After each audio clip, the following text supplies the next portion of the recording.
ইসলামের ব্যাপারে আমরা বিভিন্ন ধরনের প্রশ্নের সম্মুখীন হই।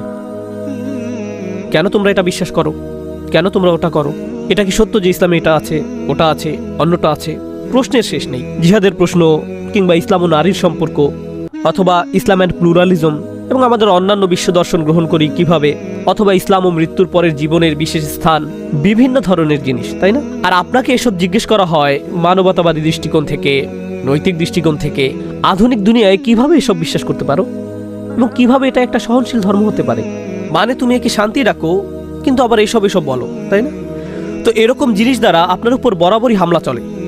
আল্লাহ আজ্জা ওয়াজাল্লাহ প্রশ্ন নিয়ে যা করেন, তবে হ্যাঁ, কোরআন অহংকারী ধরনের প্রশ্নের আলাপও এনেছে। মানুষ যেসব প্রশ্ন ভুল যুক্তিতে তুলেছে সেসবের কথাও কোরআন এনেছে, এবং আমাদেরকে শিক্ষাও দিয়েছে যে কিভাবে সেগুলোর মোকাবেলা করতে হবে। আল্লাহ মোকাবেলা করেন।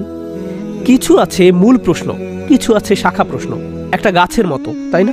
যেমন ধরি, যখনই কোনো শাখা প্রশ্ন নিয়ে কথা বলবেন, সে শাখাটা কেটে ফেলবেন। শাখার বিষয় হলো এরকম, একটা কাটলে সে জায়গায় আরেকটা জন্মাবে, দুটোও জন্মাতে পারে। আরেকটা শাখা কাটবেন, একই জায়গায় আরো দুটো বা তিনটি জন্মাবে। কারো সাথে হয়তো কথা হচ্ছে কিভাবে ইসলাম নারীকে অসম্মান করে। আলোচনা 4-5 ঘন্টা ধরে চলতে থাকে। এ থেকে প্রশ্ন আসবে দাস প্রথা নিয়ে, সেখান থেকে আসবে জিহাদ নিয়ে, সেখান থেকে আলোচনা যাবে ইসলাম ও রাজনীতিতে, চলতেই থাকবে। 6 ঘন্টা কাটার পর ঠিকই আলোচনা ফিরে আসবে ইসলাম ও নারীতে। আপনার মনে হবে আমরা না এটা নিয়ে কথা বলেছি?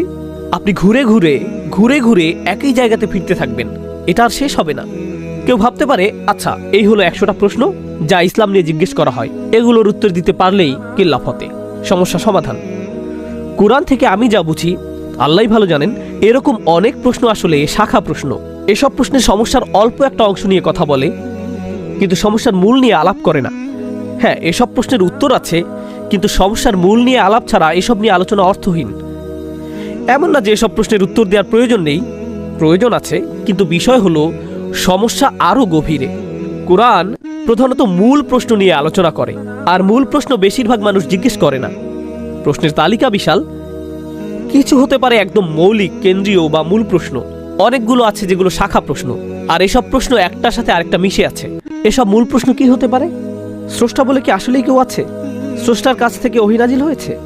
মুহাম্মদ কি আসলেই স্রষ্টার প্রেরিত পুরুষ? তিনি কি সকল কিছুর স্রষ্টার হয়ে কথা বলেন? একজন ফেরেশতা আসলে কি তার কাছে এসে এই বাণী দিয়েছে? এটাই আসলে তোমরা বিশ্বাস করো? আর এমন বিশ্বাসের ভিত্তি কি? তোমরা কি আসলে বিশ্বাস করো যে মারা গেলেও জীবন চলতে থাকে? আমাদের দেহ ক্ষয়ে যাবে, আবর্জনা হয়ে যাবে, যেসব জিনিস দিয়ে আমাদের দেহ তৈরি সেগুলো মাটির সাথে মিশে যাবে, পোকামাকড়, সকল রকমের অণুজীব আমাদের দেহে বাসা বাঁধবে, আর আমরা এমন বিলুপ্ত হব যে হয়তো এইখানে ঘাসের তলে কোনো কবর ছিল, কিন্তু 1000 বছর পর আজ মাটি খুঁড়লে মাটি ছাড়া আর কিছুই পাওয়া যাবে না। আর তুমি বলছো এসব থেকে আমরা আবার বেরিয়ে আসবো, পুরোপুরি পুনরুত্থান হবে, এরপর নতুন একটা জীবন হবে যেখানে বয়স বাড়ে না, চিরদিন চিরদিন বেঁচে থাকবো। আর এমন একটা আগুন আছে যেটা পুড়িয়ে ফেলবে কিন্তু মারবে না, যেটা কিনা দুনিয়ার আগুন থেকেও বেশি উত্তপ্ত। এগুলোই আসলে তোমরা মেনে নিয়েছো, একদম মন থেকে মেনে নিয়েছো। আপনি জানেন এগুলো কি? এগুলো হলো মৌলিক প্রশ্ন। এসবের মূল আলোচনা 3টা। এসবের আলোচনা ঈশ্বর নিয়ে, আল্লাহ নিয়ে, প্রেরিত বাণী নিয়ে, রিসালা, ওহীর সমগ্র ব্যবস্থাটা নিয়ে, এবং মৃত্যুর পরের জীবন নিয়ে, কবরের জীবন বা বিচারের দিন, অথবা জান্নাত জাহান্নাম। কিছুই এখানকার আলাপ নয়। আরেকটা জীবন আছে জীবনের পর। কোরআন এই 3টি জিনিস নিয়ে আলাপ করে, আল্লাহ, রিসালা, আখিরা। এইসব প্রশ্নের উত্তর আত্মার কাছে সন্তোষজনকভাবে দিলে মানুষ হৃদয়ঙ্গম করে যে এগুলো প্রকৃত বাস্তব, এগুলো আসলে ওহী। আমি কোনো সংশয় ছাড়াই উপলব্ধি করছি, অন্তরের গহীন থেকে আমি সন্তুষ্ট চিত্তে মেনে নিচ্ছি যে এটা আসলে ঈশ্বরের বাণী। এরপর আসে অন্যান্য প্রশ্ন, সেগুলো মনে থাকতে পারে, কিন্তু যখন সেগুলোর উত্তর পাওয়া যাবে আপনি আসলেই সন্তুষ্ট হবেন, আপনার মন আসলেই ভরবে। আরেকটা অসাধারণ বিষয় ঘটবে, কিছু প্রশ্ন আছে যেগুলোর উত্তর আপনি কখনোই খুঁজে পাবেন না, কারণ তিনি সব জানেন, আপনি জানেন না, আপনি আগে থেকেই মেনে নিয়েছেন। কাজেই আপনি প্রশ্ন করবেন আলিফ লাম মিম মানে কি, আপনার কাছে উত্তর আসবে আল্লাহ জানেন, আমি জানি না। আপনার এই কথা বলতে সমস্যা থাকবে না যে এটা মানতে পারবো না, আমার কাছে যথেষ্ট নয়, আমাকে সব জানতে হবে, বিষয়টার সমস্যা হবে না, কেননা আপনি উচ্চতর এক সত্তাকে মেনে নিয়েছেন, একটা ঐশ্বরিক উৎসকে মেনে নিয়েছেন। আল্লাহ আজ্জা ওয়াজাল্লাহ এই আয়াতে বলছেন, তোমরা কি প্রশ্ন করবে তোমাদের নবীকে এমন উপায়ে যা ইঙ্গিত করে যে তোমাদের মূলে সমস্যা আছে? মূল কি? ঈমান। ঈমান কি?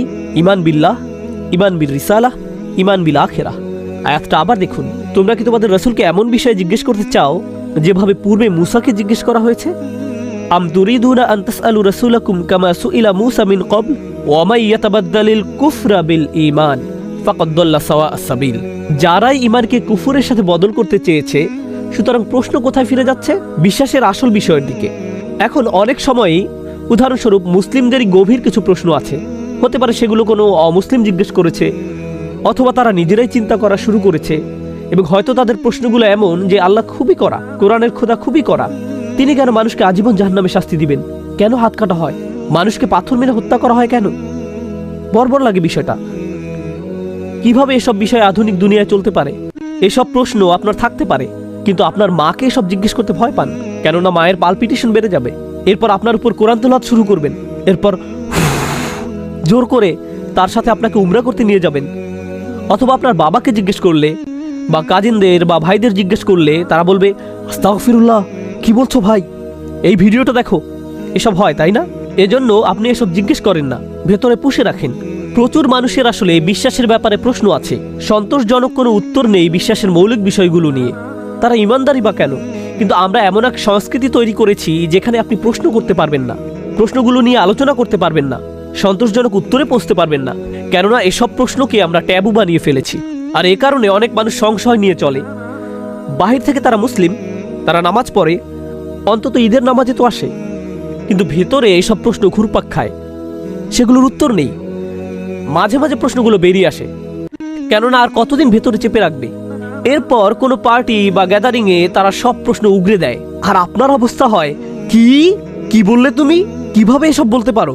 জানতাম না তুমি মানে ছুপা। আপনি কি জিন সম্পর্কে কিছু জানেন? ভাববেন না যে আমি এখন জিন নিয়ে গল্প শোনাবো, রিল্যাক্স। তবে তা না হলেও জিন সম্পর্কে কিছু কথা বলতে চাই। জিনেরা দূর দূরান্তে ঘুরে বেড়ায়, এজন্য তাদের কোনো পাসপোর্ট লাগে না, রাইট? ফলে তারা এক সাংস্কৃতিক পরিবেশ থেকে আরেক সাংস্কৃতিক পরিবেশে চলে যায়, এমনকি পুরো গ্যালাক্সি জুড়ে তারা ঘুরে বেড়ায়। আপনি হয়তো জানেন কিছু জায়গায় তারা যেতে পারে না, কেবল অনুমতিপ্রাপ্তরাই সেসব স্থানে যেতে পারে। সেখানে যেতে চাইলে তাদের উপর শিহাবান রসাদান তথা জ্বলন্ত উল্কাপিণ্ড আঘাত হানে। এই স্থানগুলোর বাইরে বাকি সব দিকে তারা যেতে পারে। ফলে আপনি ধরে নিতে পারেন যে তারা বহুভাষীও বটে। রাসূল সাল্লাল্লাহু আলাইহি ওয়াসাল্লামের উপর ওহী নাজিলের সময় একদল জিন পৃথিবীতে আটকে পড়েছিল। আপনি কি সেই ঘটনাটি জানেন? জিনেরা আকাশে ভ্রমণ করতে পারে, কিন্তু কোরআন নাজিলের সময় আকাশ সিলগালা করে দেয়া হতো, ফলে তারা তখন সেখানে যেতে পারতো না। এসব প্রতিরোধ কোত্থেকে আসছে? ফেরেশতাদের নিরাপত্তা ব্যবস্থা তো আগে কখনো এত কড়াকড়ি ছিল না। এইসব ভেবে তারা হয়রান হচ্ছিল। যাই হোক, তাদের চলাচলের কমন জায়গাগুলোতে যাওয়ার অনুমতি না থাকায় তারা পৃথিবীতে আটকা পড়ল। এ কারণে সূরা জিনে আল্লাহ বলছেন, আল্লাহ নুজিজাল্লাহ ফিল আরদ। আমরা জানি যে পৃথিবীতে আমরা আল্লাহকে পরাস্ত করতে পারবো না। তারা একবারও আকাশের কথা উল্লেখ করেনি। এর কারণ কি? কারণ তারা সেখানে যেতেই পারছিল না। তারা তখন পৃথিবীতে আটকা পড়েছিল, ফলে তারা এখানেই ঘোরাফেরা করছিল। তাদের এমনই একটি দল রাসূল সাল্লাল্লাহু আলাইহি সাল্লামের পাশ দিয়ে যাচ্ছিল। তিনি তখন কোরআন তেলাওয়াত করছিলেন। তারা সবাই থেমে গেল। তারপর তারা তেলাওয়াত শুনতে লাগলো। জিনেরা তেলাওয়াত শুনতে লাগলো। তারা যেহেতু বহুভাষী ছিল, সেহেতু মূসা আলাইহিস সালামের উপর নাজিলকৃত কিতাবের সাথেও তারা পরিচিত ছিল। তারপর কি হয়েছিল? আল্লাহ তাআলা তখনকার ঘটনা বর্ণনা করেছেন, ওয়া ইয সারাফনা ইলাইকা নাফারাম মিনাল জিন্নি ইসতামিউনাল কুরআনা ফালাম্মা হাদারুহু ফাকালু আনসিতু। তারা পরস্পর কথা বলতে বলতে সেখান দিয়ে যাচ্ছিল। যখন তারা কোরআন তেলাওয়াত শুনতে পেল, আল্লাহর ভাষ্য অনুযায়ী তারা পরস্পরকে বলল, চুপ করো, শোনো। কি বলছে শোনো। আনসিতু ফালাম্মা কুদিয়া। যখন তেলাওয়াত সমাপ্ত হলো, তখন তারা তাদের জাতির কাছে ফিরে গেল, মুনজিরিন, তাদেরকে সতর্ক করতে। ইয়া কওমানা ইন্না সামি'না কিতাবান উনজিলা মিন বা'দি মূসা। আমরা এমন এক কিতাব শুনে এসেছি যা মূসার পরে নাজিল হয়েছে। তারা মাত্রই তখন তেলাওয়াত শুনেছে এবং শুনেই তারা অভিভূত হয়ে পড়েছে। জিনেরা অভিভূত হয়ে পড়েছে, অথচ এই কিতাব প্রথমত এসেছে মানব জাতির কাছে। তাহলে আমাদের প্রতিক্রিয়া কোথায়? যখন আল্লাহ বলেন যে তারা নামাজকে কাজে লাগাতে পারেনি, ওয়াল্লাহি, আপনি নামাজ বিষয়ক আয়াত সম্পর্কে চিন্তা করলে দেখবেন যে কোরআন তথা আল্লাহর বাণীর সাথে ঈমানদারদের সত্যিকার সম্পর্ক মূলত নামাজের মধ্যে নিহিত।